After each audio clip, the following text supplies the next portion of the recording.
Selamat pagi, siang, sore, malam. Perkenalkan, nama saya Jaristo Simbolon dari kelas 11-8. Saya akan menjelaskan bab yang keempat, yaitu menjaga keutuhan NKRI. Jadi pada bab ini saya akan menjelaskannya mengikuti peta konsep yang sudah tertera pada buku.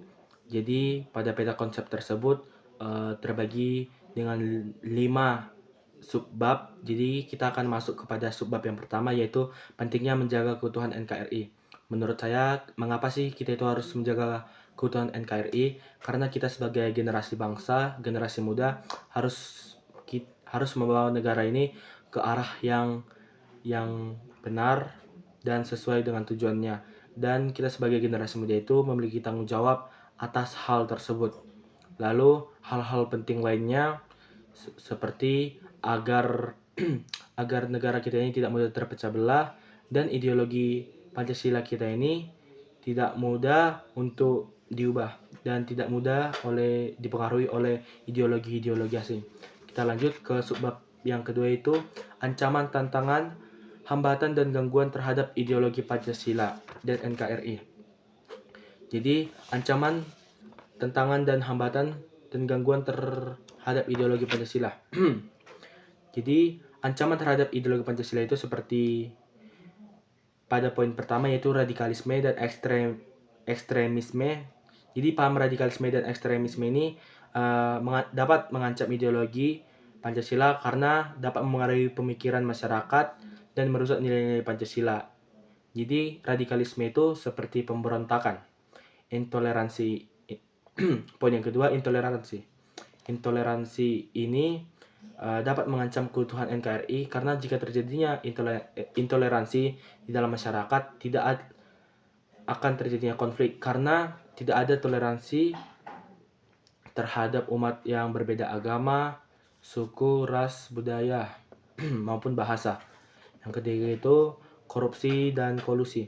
Praktik korupsi dan kolusi ini dapat merusak kepercayaan masyarakat terhadap pemerintah. Karena korupsi dan kolusi ini akan menyebabkan ketidakadilan dan ketidaksetaraan. Yang kedua itu kita masuk kepada tantangan terhadap ideologi Pancasila, yaitu perbedaan pandangan. Jadi jika terjadinya perbedaan pandangan, maka kita akan sulit untuk mencapai tujuan kita sebagai warga negara Indonesia dan akan sulit bersatu karena kita itu memiliki perbedaan pandangan. Yang poin kedua itu adalah perkembangan zaman. Pada era globalisasi ini, perkembangan zaman itu sangat cepat. Jadi kita itu harus bisa memilih informasi yang mana yang benar dan yang mana yang hoax ataupun bohong. Karena jika kita tidak dapat memilih informasi yang benar maupun salah, kita akan dimakan oleh zaman dan kita akan menyebabkan konflik sosial karena akan terjadinya kesalahpahaman. Poin yang ketiga itu pendidikan dan kebudayaan. Pada pendidikan dan kebudayaan ini memiliki arti tantangannya, yaitu kita itu harus bisa menjaga kebudayaan maupun pendidikan yang ada di lingkungan sekitar kita. Contohnya itu seperti kebudayaan di Batak Toba itu Dalihan Tolu. Kita harus bisa menjaganya dan pendidikan seperti SD, SMP dan SMA itu harus bisa mengajarkan apa itu Dalihan Tolu jika itu di daerah kita, Tanah Batak. Kita masuk ke hambatan terhadap ideologi Pancasila. Hambatannya itu adanya kurang pemahaman nilai-nilai Pancasila. Jadi jika terjadinya kekurangan pemahaman terhadap nilai-nilai Pancasila, itu memungkinkan ideologi-ideologi asing masuk, dapat merusak ideologi Pancasila. Jadi akan terjadinya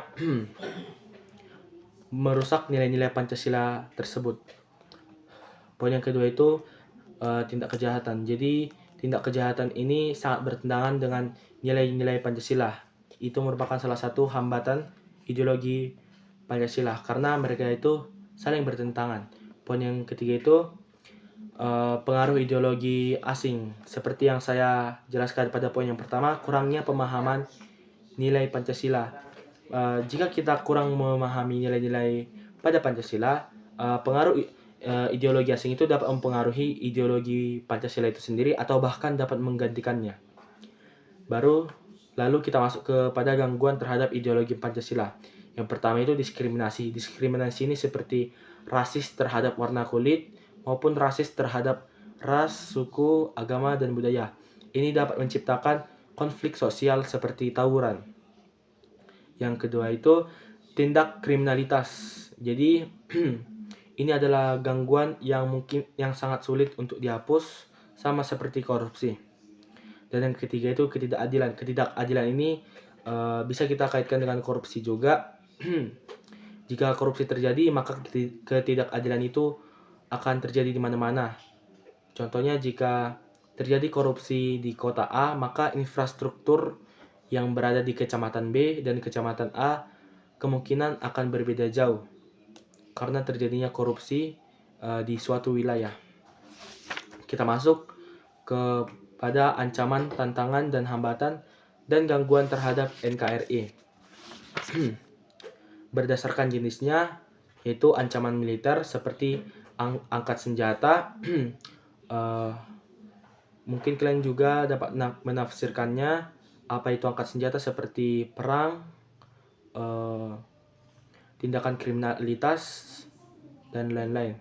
Yang kedua itu ancaman non-militer seperti politik, ekonomi, sosial, dan lingkungan.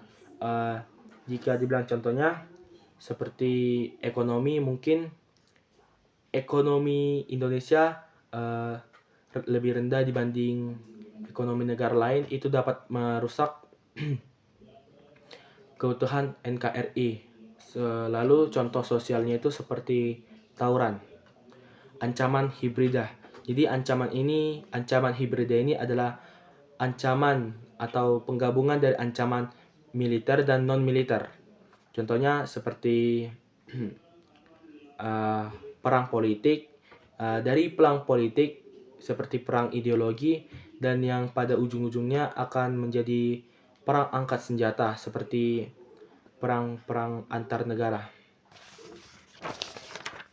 Kita lanjut berdasarkan sumbernya. Ancaman internal. Ancaman internal ini ancaman yang datang dari negara itu sendiri. Contohnya itu perang saudara. Seperti kita di orang Batak, kita memiliki berbagai marga.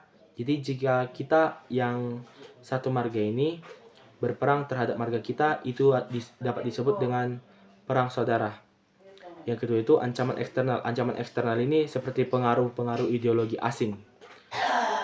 Kita lanjut ke berdasarkan sifatnya. Ancaman nyata ini seperti tindakan terorisme, pemberontakan seperti radikalisme, dapat juga dengan seperti bencana alam.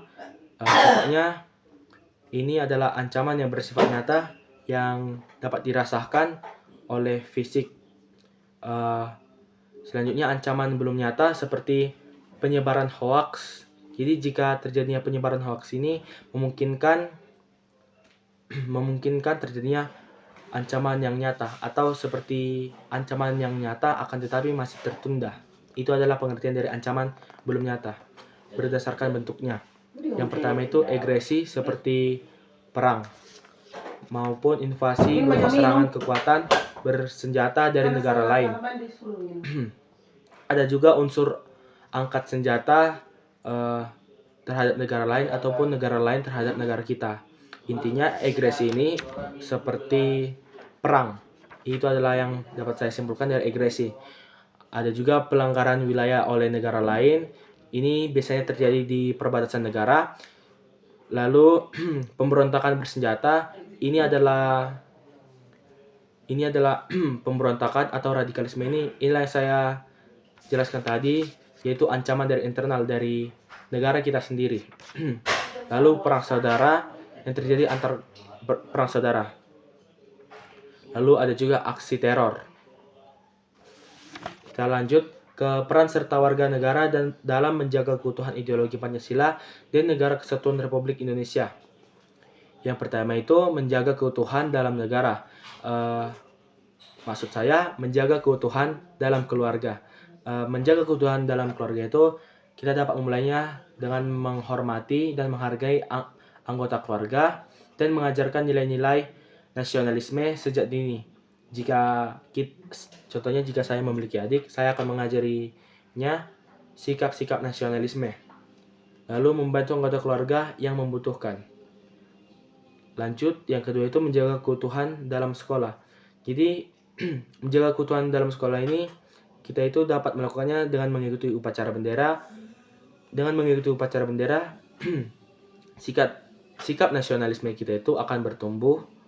Lalu kita harus menjaga lingkungan sekolah dan menaati peraturan yang ada dan menghindari bully terhadap teman.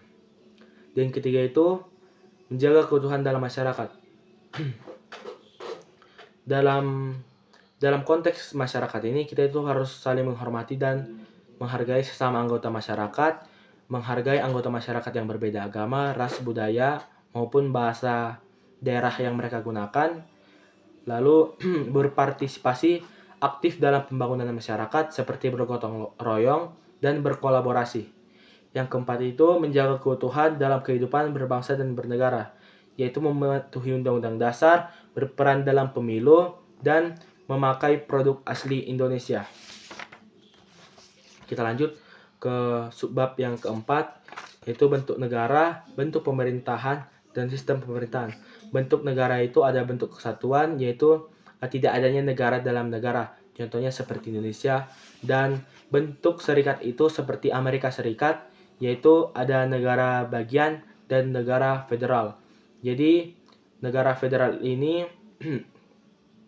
bersangkut paut dengan negara bagian.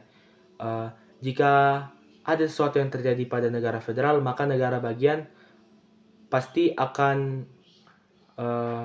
memberikan dampak kepada negara federal. Jadi mereka itu saling berhubungan. Jadi adanya negara dalam negara. Kita lanjut kepada bentuk pemerintahan. Bentuk pemerintahan itu ada republik, seperti kita Republik Indonesia. Lalu monarki. Monarki ini yang memiliki arti yaitu raja, monark yaitu penguasa. Contohnya seperti Jepang, mereka menggunakan raja atau kekaisaran. Lalu republik itu presiden. Ada juga contoh-contoh monarki itu seperti Inggris dan Thailand. Lalu kita masuk ke sistem pemerintahan. Sistem pemerintahan presidensial. Jadi sistem presidensial itu adalah kedudukan kepala negara dan kepala pemerintahan di organisasi dalam satu kekuasaan seorang presiden. Jadi kepala pemerintah dan kepala negaranya itu adalah presiden. Jadi kepala pemerintahannya dan kepala negaranya itu dijalankan oleh satu orang. Berbeda dengan sistem parlementer. Sistem parlementer ini seperti Inggris yang memiliki bentuk negara itu monarki. Ya. Jadi sistem parlementer ini kepala negaranya itu adalah raja, tapi yang menjalankan pemerintahannya itu adalah Perdana Menteri. Itu adalah perbedaan dari sistem presidensial dan parlementer. Dan kita sampai kepada subbab yang terakhir, yaitu sikap warga negara terhadap pelaksanaan sistem pemerintahan Indonesia. Jadi ada 5 hal yang bisa saya katakan, seperti mendukung setiap kebijakan pemerintahan yang berorientasi pada kesejahteraan masyarakat. Contohnya, jika pemerintah melakukan atau membuat program yang mensejahterakan rakyat, kita itu turut berpartisipasi. Dan yang kedua itu berpartisipasi dalam penyelenggaraan proses demokrasi. Contohnya itu seperti pemilu. Jadi kita itu harus mengikuti pemilu agar kita dapat menentukan siapa pemimpin kita dalam NKRI ini. Yang ketiga itu memberikan kritik dan saran. Jadi negara Indonesia itu demokrasi, yaitu oleh rakyat untuk rakyat. Jadi kita itu berhak untuk memberikan pendapat maupun kritik maupun saran yang dapat memajukan bangsa kita apabila didengar oleh DPR. Yang keempat itu melakukan kontrol sosial sosial terhadap kebijakan pemerintahan yang berorientasi pada pembangunan nasional. Jadi itu harus bisa juga melakukan kontrol. Kita itu contohnya dana untuk bangunan ini kemana ya. Jadi kita itu harus bisa juga menganalisa hal-hal yang terjadi dalam negara kita. Dan kelima itu berupaya menjadi warga negara yang baik. Ya artinya kita itu mengikuti peraturan undang-undang dengan baik dan tidak melanggarnya. Jadi mungkin sekian yang dapat saya sampaikan. Terima kasih. Mohon maaf jika ada kata yang kurang jelas. Saya pamit undur diri.